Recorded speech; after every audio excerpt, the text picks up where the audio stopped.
नमस्कार, मी पंजाब डक. तर राज्यामध्ये आज म्हणजे मराठवाडा आणि विदर्भामध्ये आजच्या दिवसात पाऊस आहे आणि त्याच्यानंतर उद्याच्याला मात्र पूर्व विदर्भ, पश्चिम विदर्भ आणि मराठवाड्यामध्ये चांगलं सकाळपासून सूर्यदर्शन होणार आहे म्हणून हा अंदाज शेतकऱ्यांना लक्षात यायचा. पण आजच्या दिवस मात्र विदर्भ 6 आणि 5 11 जिल्हे, मराठवाड्याचे 7 जिल्हे म्हणजे आज मात्र दिवसभर पाऊस चालू राहणार आहे म्हणून हा अंदाज सर्व शेतकऱ्यांना लक्षात यायचा.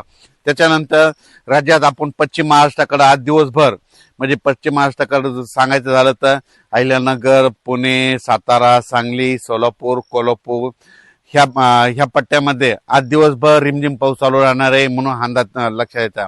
उद्या मात्र उद्याच्या दिवस तिकडे थोडाफार पाऊस राहील, पण उद्या दुपारनंतर देखील पश्चिम महाराष्ट्राकडे चांगलं सूर्यदर्शन होणार आहे म्हणून हा अंदाज लक्षात यायचा. आता उत्तर महाराष्ट्राकडे वळू. उत्तर महाराष्ट्राकडे नाशिक जिल्हा, अहिल्यानगर, त्याच्यानंतर धुळे, नंदुरबार, जळगाव, दिंडोरी, इगतपुरी, संगमनेर, अकोले ह्या पट्ट्यामध्ये मात्र आज आणि उद्याच्या दिवस मात्र मुसळधार पाऊस पडणार आहे म्हणून हा अंदाज लक्षात यायचा. नाशिक जिल्ह्यामध्ये दिंडोरी, त्या वणीची देवी, त्याच्यानंतर त्या पट्ट्यामध्ये पाऊस पडत असल्यामुळे, घाटमाथ्यावर पडत असल्यामुळं तिकडे काय होणार आहे, परत गोदावरी नदीला पूर येणार आहे. त्यानंतर गंगापूरच्या धरणामध्ये पाणी येणार आहे, पुन्हा गंगापूर धरणाचा विसर्ग वाढणार आहे. गंगापूरचा विसर्ग वाढल्यामुळे त्याचं पाणी नांदूर मधनेश्वरला येणार आहे. नांदूर मधनेश्वरला आल्याच्या नंतर नाशिकला येणार. नाशिकला आल्याच्या नंतर तुम्हाला एक सांगू इच्छितो की परत ते दुतोंड्या मारुती त्याला उद्या त्याला परत पाणी लागणार आहे म्हणून अंदाज लक्षात यायचा. त्याला जर पाणी लागलं तर काय होणार, तर लगेच जायकवाडीला पाणी येणार आहे. जायकवाडी रात्री आता सकाळचं जर पाहिल्याच्या नंतर 74% जायकवाडी भरलंय.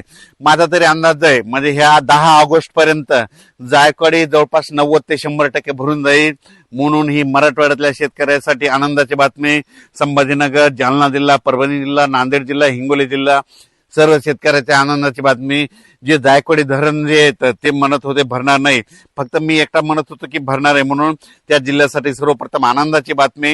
हे जायकवाडी धरण भरल्याच्या नंतर त्याच्या खाली खूप बंधारे जवळपास बॅरेज आहे, तर त्या शेतकऱ्याला सांगू इच्छितो 15 ऑगस्टच्या नंतर काय होणार आहे, 15 ऑगस्ट सप्टेंबर ऑक्टोबर मध्ये पुन्हा काय होणार आहे, कॅचमेंट एरियामध्ये जायकवाडी म्हणजे गोदावरीकडे तिकडं नाशिककडे पाऊस पडणार आहे. त्याच्यामुळे पुन्हा जायकवाडीचं पाणी सुटणार आहे आणि हे सगळे बंधारे भरून जाणार आहेत म्हणून त्यांच्यासाठी देखील आनंदाची बातमी. तर आज सगळ्यात महत्वाचं म्हणजे पाऊस नव्हता फक्त नंदुरबार जिल्ह्यात.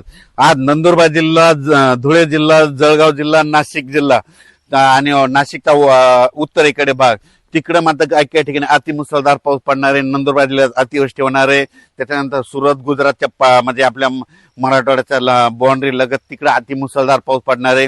गुजरातला अतिवृष्टी होणार आहे म्हणून गुजरातच्या जनतेने अंदाज लक्षात द्यायचा. त्याच्यानंतर खास करून नंदुरबार जिल्ह्यात मात्र जे छोटे छोटे तलाव आहेत ते देखील ह्या पावसात आजच्या पावसात भरून जाणार आहेत ह्या 2 दिवसामध्ये म्हणून हे देखील लक्षात घ्यायचं. म्हणजे सांगायचं झालं तर हा पाऊस सगळीकडेच पडला म्हणजे जवळपास सगळं कव्हर केलेला आहे. पण आजच्या दिवस उद्याच्याला मात्र राज्यात ठिकठिकाणी सूर्यदर्शन होणार आहे म्हणून हा अंदाज लक्षात यायचा.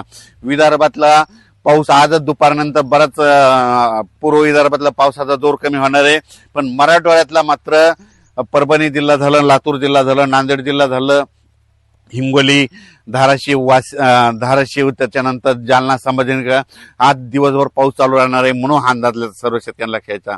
त्याच्यानंतर 1, 2, 3 ऑगस्टच्या नंतर राज्यात चांगलं सूर्यदर्शन असणार आहे. पण हे 1, 2, 3, 4, 5 ऑगस्ट पर्यंत सूर्यदर्शन असताना आता स्थानिक वातावरण तयार होऊन सोलापूर जिल्हा, धाराशिव जिल्हा, लातूर जिल्हा, बीड जिल्हा, परभणी जिल्हा, हिंगोली जिल्हा आणि विदर्भात मात्र त्याच्यानंतर यवतमाळ, अमरावती, अकोला, बुलढाणा, त्याच्यानंतर इकडं वर्धा, नागपूर, भंडारा इकडं मात्र या 5 ऑगस्ट पर्यंत काय होईल, दुपारनंतर स्थानिक वातावरण तयार होऊन अर्ध्या घंट्याचा 1-1 तासाचा जोराचा पाऊस पडणार आहे म्हणून अंदाज त्यांनी लक्षात यायचा. पण राज्यात मात्र 1 ऑगस्ट पासून चांगलं सूर्यदर्शन होणार आहे म्हणून ही सर्वप्रथम सर्व शेतकऱ्यासाठी आनंदाची बातमी. धन्यवाद.